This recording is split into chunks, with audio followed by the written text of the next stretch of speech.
All right, Shalom. Shalom. We want to start off by giving all praise, honor, and glory to Yahweh, Ba'ashem, Yahweh Shah, Ba'ashem, Rakakodash. Double honors to the apostles and elders of Great Millstone, and Shalom to all the Akim out there pushing the word in sincerity and in truth.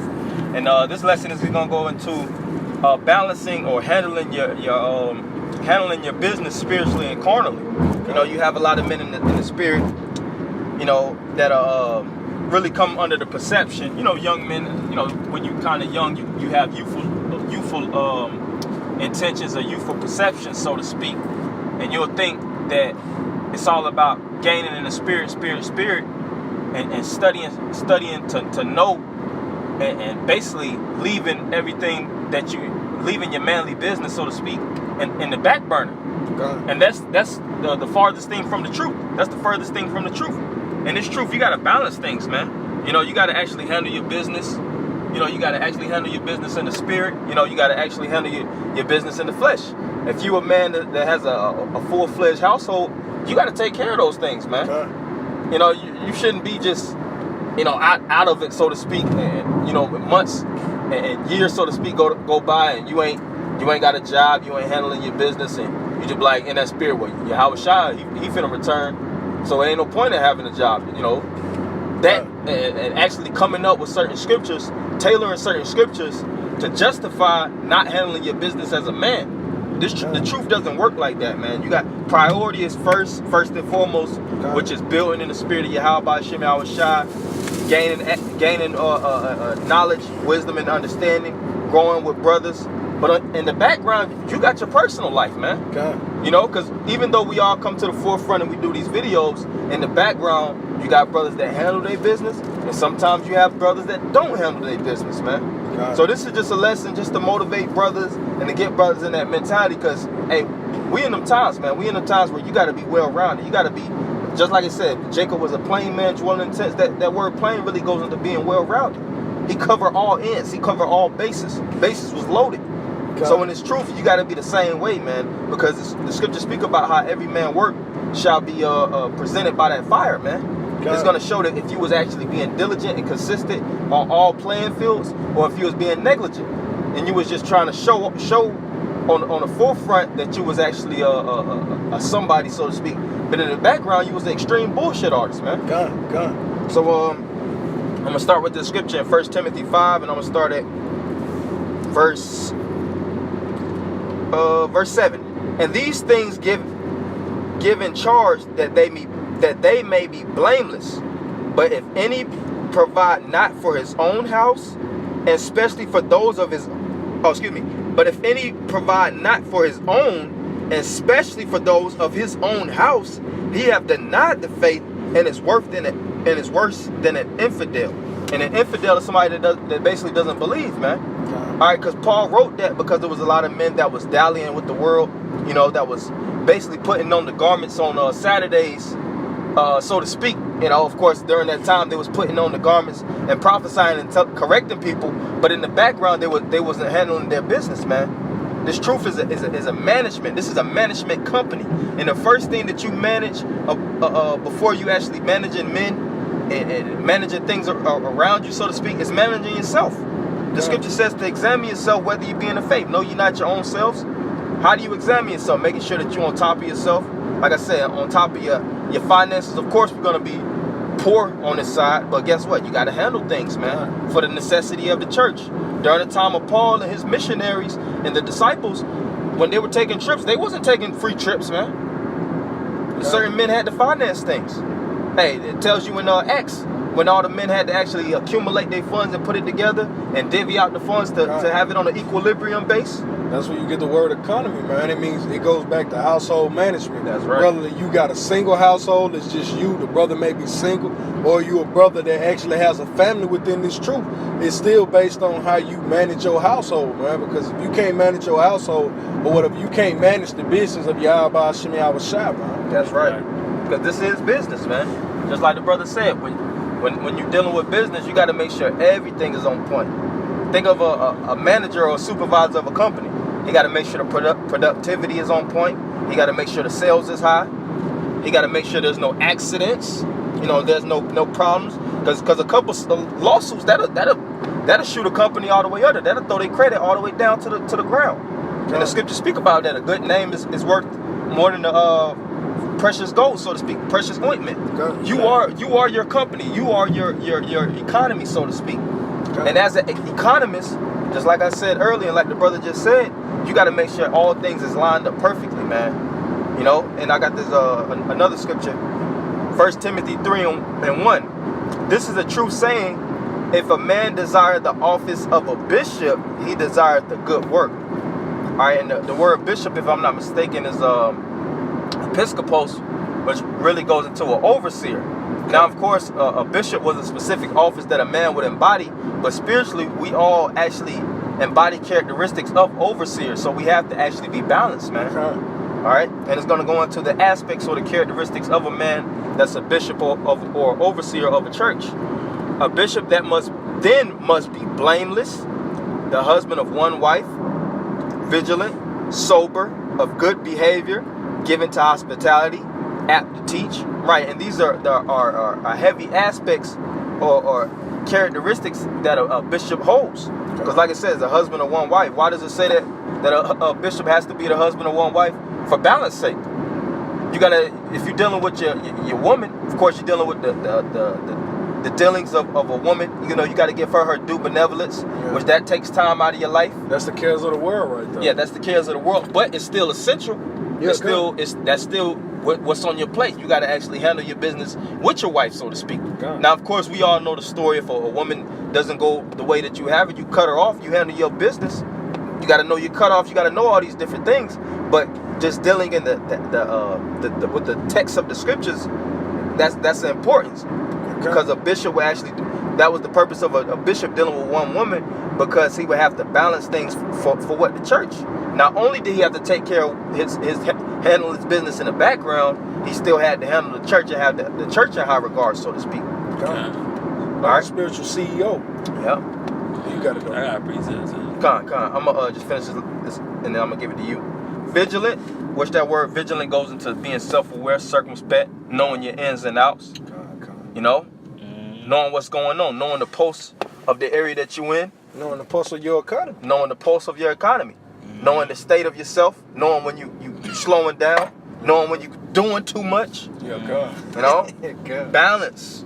Yeah. You know, you gotta ride. You gotta be on that spiritual speed limit, man. Sometimes you gotta slow down. Sometimes you might be going through these curvy situations, and you gotta know how to deal with balance in these situations, man. Yeah. So that's why it says to be vigilant, meaning to be have a high level of self-awareness, self-conscious, sober, which that also goes into being self-aware, and it's physically too. You can't be out in the streets drunk as hell, man.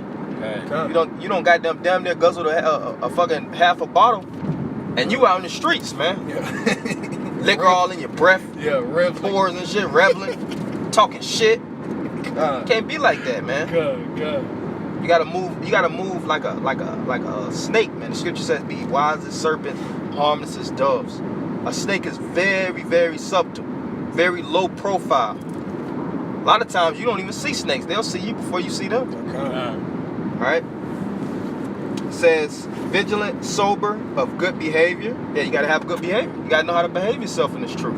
Just because we know that the so-called white man's the devil and America's gonna be destroyed, the black woman is a piece of shit on this side.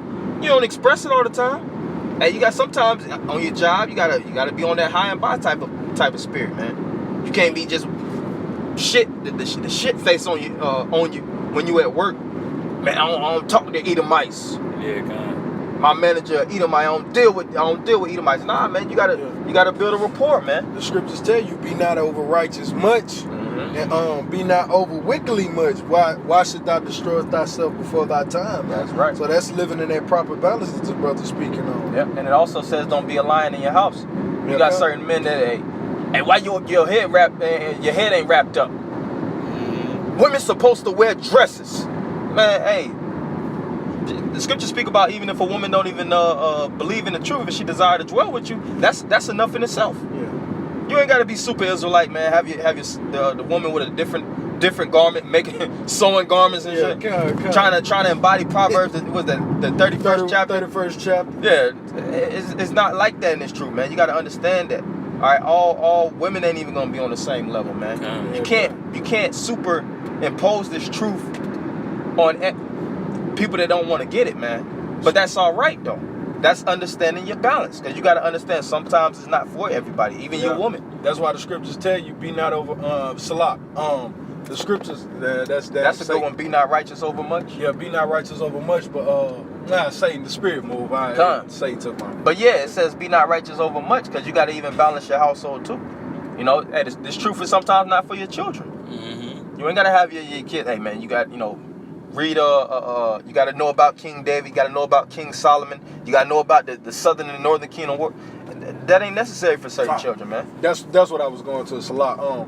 The scriptures tell you that seek out thy own salvation with fear and trembling. It's about the man at the end of the day. He said, what? My flock is of men. The men that he called is of men. It ain't got to deal with nobody else, because at the end of the day, it's three brothers doing this lesson. But just because we doing this lesson together ain't gonna save me. It ain't gonna save this brother. It's about you doing that diligent work for yourself first and foremost, man. And that to do this work diligently and to continue to stay in this, you have to find that balance, man. Yeah, you gotta find that balance, man. Yep. And this is spiritual politics, man. The word politics goes into the, if I'm not mistaken, the Greek or the Latin. It goes into the word politis, which means smooth, man. And this truth, you gotta be Mr. Smooth, so to speak. Just because you're around your family and because you're around other individuals, the truth don't always have to be expressed out of your vessel, man. You ain't got to say faggots got to be, going to be destroyed and all these things, man. Sometimes just you got to play it easy, man. Play it smooth. Let your words represent you. You don't always have to actually even bring out a scripture. Embody the scriptures through action. Through action. Yeah. Because he said the scriptures tell you that be a light unto the Gentiles, be that shining light. And how do you be that shining light? Because once you speak the scriptures, that people will show they hate for you. It's your actions. Like, why is he moving so different? Like, why is it I can't take my eyes off this guy? Like, it's your actions. That's that light, man. And sometimes it's blinding them. Yeah, sometimes your light is when you're on 100% light, your spiritual level might be so dense and so intense that it might scare the individuals around you. So what you got to do? You gotta really adjust, man. You gotta turn down, man. Don't turn up. If they can't get it, I'm gonna make them get it. Nah, man, you gotta turn down. If you want 100%, turn that thing down to 52, man. The scriptures tell you if it be possible, live at peace with all men. Yeah, that's right. Beautiful. All right, so it says apt to teach, not giving of good behavior, giving the hospitality, apt to teach. So you gotta be hospitable. And your first house is, like we said, is your dwelling court is your spirit, man. You in certain areas, you might see a individual that's trying to provoke you. Hey, just tell them, hey, have a nice day. You ain't got to take it there with everybody that's of opposing energy. Just know that's Satan. That's why we always say that's just Satan, man. Knowing that's Satan, what you gonna try to take Satan down? Give him citizens arrest? Nah, man. Right. In some situations you got to flee. That's wisdom. God, you're right. Hey, resist the devil, he may flee. Resist the devil, and he may flee. And sometimes resisting the devil on the highways and byways, us being as bold as lion. But some situations we choose our battle, knowing it's not the season to engage. Like, nah, this ain't my scenario. I know if I say something or do something, that's gonna put me in harm's way. That's gonna either get me locked up, or it's gonna might get me shot. It might get me jumped, depending on the area. Because sometimes you in areas you don't even know nothing about, man. Yeah. Sniffing out your environment. Sometimes you're like, man, I gotta get the fuck up out of here, man. Depending on the animals have a high survival rates due to the fact that they flee a lot. They know how to get out of situations. They don't you don't see a gazelle goddamn trying to take a lion head on. God. He knows that his swiftness can supersede the swiftness of that lion. So what does the gazelle do? He leans on his strength. He knows that he's faster than him because the lion is what? He's fully packed, man. He's designed to tear flesh, man.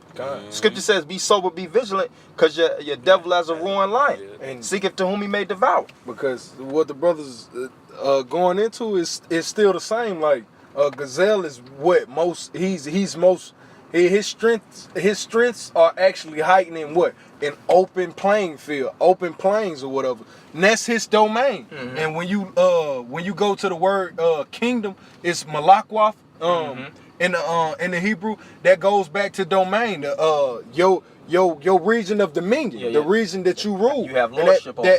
That lordship first that the Lord has given us is what? Your vessel, your own physical, fleshly, carnal body, man. And through the spirit do you gain dominion over, because the scriptures tell you that what it's in Proverbs. It says it basically goes into a man that have no rule over his own spirit is like a city that's broken down. Walls that are broken down. That's man. right. So you toss to and fro, you're vulnerable to things, man. That's right. All right, I'm gonna finish with this. Apt to teach, not giving the wine, no striker, nor not greedy of filthy lucre. When you go into money, man, always chasing them dollars, you know, because it's a balance in that too. Because going back to the spirit, you gotta chase your first love, which is Sophia, this wisdom. You know, and of course you gotta make money. The scriptures speak about you don't work, you don't eat. So you gotta actually, work for these petty ass Federal Reserve notes. You gotta pay your taxes, so to speak.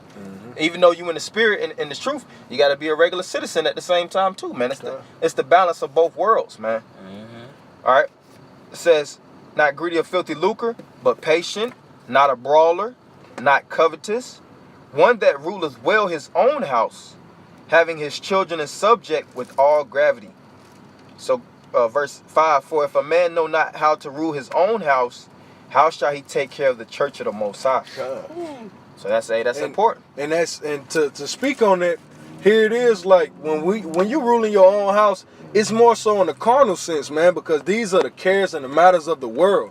So if you can't deal with the things in the flesh, what more the spirit, man? When the spirit is living waters, man, the spirit is constantly moving, it's constantly growing, it's constantly expanding. So if you can't even get dominionship or control over things that's in the corner, what more are the things of the spirit, man? You gonna get caught up and you're literally gonna get swept away, because the scriptures are what? Living waters, man. And living waters is ocean, strong currents from rivers, streams, rapid waterfalls. Like you can actually get put to death. Oh, you can die from that. Yeah, so that's why the scriptures put it there, man. If I can say too, what it is a lot of guys be scared to fail, man. God. You know, when the scriptures say a just man falls 7 times and get back up again. You know, rough paraphrase. Yeah, because you gotta challenge these situations. You gotta take these situations head on, man. Yeah. You know, anything that you deal with on a head on strike is best to not resist, because it's taking you head on. And if it's taking you head on and you stepping back, that shit is gonna knock you off your shit, man. And a lot of times men get hit and they fall down and they go the other way. Nah, you reassess the situation and you figure out how to overcome the opposition, man. Right. Because these demons don't go nowhere. Hey, you had that saying in Doctor Strange, we never kill our demons, we just learn to live above them. And that goes into balance, man. That goes into understanding how to balance yourself. Balancing your nature, because you are your worst enemy. All right, and that goes into self-neglectfulness, laziness, being idle-minded. Sometimes whether you being proud, not handling your business, like I said, going back to not handling your business as a man, not cutting things out, not dominating your own vessel, so to speak. That's why it says, if a man know not how to rule his own house, how you gonna rule the church of the Most High? Rulership is dominance. That's your king. That's your first kingdom. Scripture says, "Know ye not that the kingdom of the Most High dwelleth within you?" Our first kingdom is right here in the spirit. All right, and you have different opposition, like the brother said, those different demons that's trying to break you down through having unfortified fortresses. All right, and how do you actually overcome? You got to fortify yourself. Set up defenses. Hey, the scripture said, wisdom is a defense and money is a defense. And carnal as well as the spiritual, man. You know, I remember we watched a video in the spirit with Apostle Star. He's like, man, brothers, you got to learn how to attract money to yourselves, man. You got to learn how to know the ins and outs, knowing your environment, understanding certain things about herbs. If you're sick, knowing how to cure yourself, knowing how to cure people around you. Not running to Esau for everything. Here it is, you got to scratch, you got a light infection, and you run into the goddamn white man, man. Right. Learn how to concoct something. Learn how to how to get your feet dirty, so to speak. Your hands dirty. Get your hands dirty. Get your feet wet. But that's ultimately the essence of a man.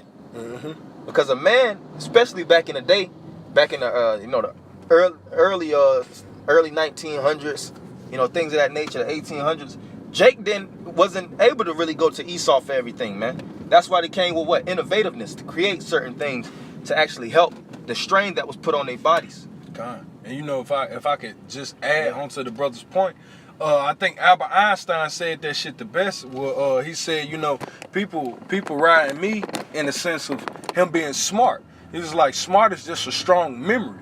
But to be considered a genius is to see a problem and to be able to create a solution to it. Mm-hmm. And that's what a man is. It's like, being in this world or whatever, it's many problems that will arise, but it's how you deal with them through the spirit and how you actually answer them. How you come about creating an answer for yourself, creating a solution through the spirit, man. That makes you a genius because it's organic. It's something that it came somewhat natural. That's right. Almost in a sense. So like you can't forget what comes natural to you. That's what makes a genius, being able to solve problems, not just necessarily remember the answer to them. Decision making. That's what differentiates a king from a peasant, man. Making harsh judgments at times, making wise decisions. Sometimes stepping back from situations to gauge, being patient, very patient. And it takes that. It takes all these different things to be a rulership to actually exact perfect dominance on earth. And that's what we're looking to exercise. We're looking to exercise these qualities in the spirit, because the Most High is going to put us in the heaviest seat that man ever received, man, the kingdom of heaven. God. All right, it's going to be dominated by 144,000 and the 1/3, and we all have to be on a high level in order to dominate. Of course, the Spirit the Lord is going to put these things in us, but it starts now. It starts now through orchestrating this information and exercising, fine-tuning, tweaking, trimming that fat, killing that old man, dying daily, going from glory to glory, ascending from level to the next level, man. And that sometimes takes rebuking a brother. It takes, as a brother, examining yourself, situating yourself, seeing where you fucking up at, where you bullshitting at, and correcting it. Sometimes takes putting down notes, man, and I gotta handle this. Putting so-called spiritual carnal goals, so to speak, down. I gotta make sure I handle this. I gotta make sure I handle this as a man, because I've been bullshitting with this. I haven't been taking care of this for months. God. You got something, bro? Yeah, God. It's Proverbs 11:1. It says, a false balance is abomination to the Lord, but a just weight is his delight. Yeah, it's abominable, man. You had a lot of men in the scriptures that raised up, and they were very informative. They had a lot of leadership aspects, but the things that they neglected, the proud spirit, the little things, so to speak. What it say? A little leaveneth the whole lump. So it's if you have a lot of strengths, that's beautiful. You constantly stimulate them strengths, but your weaknesses, that's what you got to focus on. That's for all of us. We got to focus on our weaknesses, focus on where we fall weak at, where we fall short at, and figuring out how to strengthen that and making your weakness your strength, man. Right. So you be strong on all fields. And this is the King of Kings speaking right here. It said this is a false balance starting with Yahweh through his son, through the spirit of his son, man, Yahweh Shai, who's gonna be king over even King David. This is the mentality of a king, that a false balance is an abomination.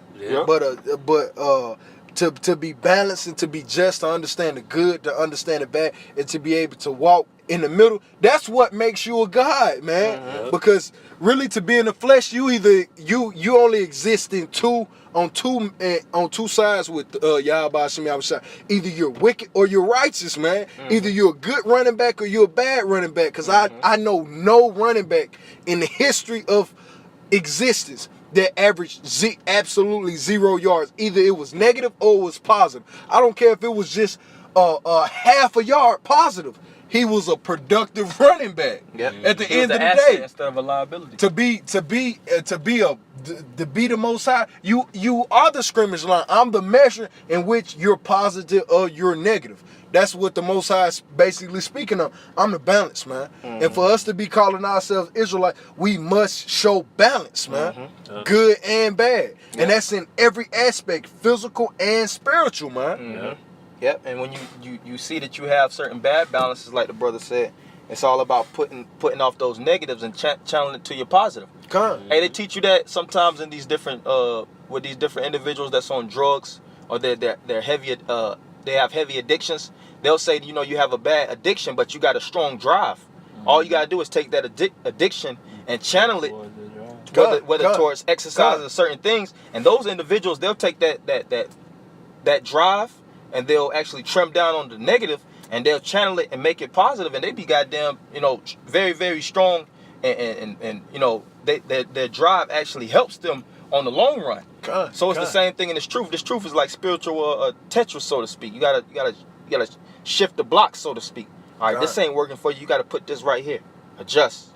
You know, which the word adjust or the word adapt means to scrutinize harmonies, man. You know, scrutinize discrepancies so that they'll harmonize properly. It's like notes, man. Just like when you playing a guitar or you playing an instrument, the notes might be off. You got to fine tune it. You got to make sure you tweak it so that you play that right tune. The scriptures is known as a tune, man. It's a lovely song. It's a lovely song. All right, and the way that we play that lovely song is constantly refining ourselves, knowing the notes, knowing the spirit, studying, training, developing, strengthening one another, reproving ourselves. All right, reproving one another, rebuking ourselves. All right, I'm gonna end it with this last scripture. You had anything you want to say, Karate? Nah, This is Proverbs 27:17.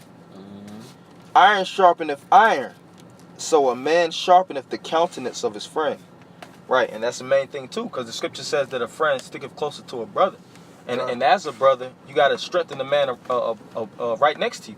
We're each other's coaches. We're each other's shepherds, so to speak, under the great shepherd, which is Yahweh. Yep, we're cornermen. So since we embody all these different offices, we can't neglect them. If you got a cornerman and he's bullshitting, here it is, your cornerman is all over the place looking for, you know, trying to see what's up in the city. Yeah, looking in the crowd, sitting up here. He caught up on the roars of the crowd. Oh, you know, this brother got a good punch in, and you know he get wooed by that. And that boils down to these men that be great at exhortation. They only want to build you up, but yet at the same time they ain't trying to tear away at your bad points, man. It's like corner men are literally there for you to be able to win the battle, man. I don't need a yes man in my corner. Like if I have a yes man, I need a no man. That's balance. That's literally what brothers are, man. We're spiritual cornermen, because at the end of the day, this brother Barzal he's in his own battle. That's why the Lord said, "Seek out thy salvation with fear and trembling." Himself, that's his battle. We're in the same car right now, but that's your battle. My battle is literally me, and all you can be to me is my cornerman. Hey, talks about you slipping. You fucking up right now. It's up to me as the fighter that's in the battle for me to give up, or for me to listen and hearken unto what this brother is saying to move forward. Take heed. Yeah, the water. Take heed so I can win this battle, because that's what he's in my corner for, man. That's right. For me to win, not lose. So you brothers gotta get off of that bullshit that you hearing from these other I ain't even gonna call it, hey man, from these wicked ass 2/3 camps, man. And listen and hearken unto men. This ain't no one man worshiping thing. This is about the spirit of Yahweh Shem Yahushua, and these men are actually in your corner. You must take heed to it, man, because these men give you balance. That's right. Because here's a man, he's not fighting, but yet he's watching every aspect. He's analyzing. That's being a king, sitting back watching a warrior go to war, or whatever, so to speak. And I'm me being a warrior, and he's being the king, him being in my corner, or whatever. Hey, you gotta tell me what I'm fucking up at, because I'm in a battle. It's certain things I'm not gonna be able to see. That you must trust your corner. Why? And that's through the spirit. And that's why you have overseers around you, so that they can see over where you don't see. They got more of a bird's eye view. Because they somewhat tower over you in the spirit through more years of development. So they're older than you. Their spiritual stature elevates, or is over yours. So they see like a man looking at a child, so to speak, or a child looking at a baby. He sees the little weak points sees the foolishness, so to speak, sees certain things the child has or the baby has to work on. And what does he do? You know, sometimes you got to actually show a child how to drink right, how to eat right, how to walk right. You got to actually grab the child's arms and show them how to take those baby steps. You know, and as a child progressively grows, you start to be more intricate, so to speak. And as he develops and you develop too, you show him more and more through what? Sometimes your falls. That's why it's even essential for men in the spirit to fall, so that you tell the man after, hey, I feel this way. I had this slip up. Yeah. I did this wrong. I did that wrong. Don't do that. I did it. I seen it. I see where it takes you. So don't do that, because it's going to take you under a wrong, it's going to take you down a wrong direction that you don't want to go. All right, so I'm going to end it with this last scripture. 1 Timothy 4:15. Meditate upon these things, give thyself wholly to them, that thy profiting may appear to all. Take heed unto thyself and unto the doctrine. Continue in them. For in doing this, thou shalt both save thyself and them that hear thee. So that's the importance of taking heed, because not only are you going to be able to save yourself, but men that surround you, that's actually watching you, and that's actually watching your steps to walk the same way. All right, through proper emulations. And as we continue in this truth, we got to make sure that we walk in steady, walk in balance, walk in with a sense of urgency. You know, not neglecting the faith, not neglecting the church, making sure that we're feeding the flock, feeding ourselves with more wisdom, knowledge, and understanding. You know, staying attentive to our growth, whether it's physically, all right, because of course we're gonna fall and we're gonna be fucked up in the society, but you can't you know, have your head down, man, on the curb. You know, you got to be fighting. Yahweh Shah said when he comes, shall he find a man so doing, meaning taking action. He with it, in it to win it. Yeah, all right, so that's really you know all we had. Yeah, that's a beautiful point. We can end off on that. And we're gonna end it by giving all praise, honor, and glory to Yahweh, Ba'ashem, Yahweh Shah, Ba'ashem, Rakakwadash. Double honors to the apostles and elders of Great Millstone, and Shalom Akim. Shalom.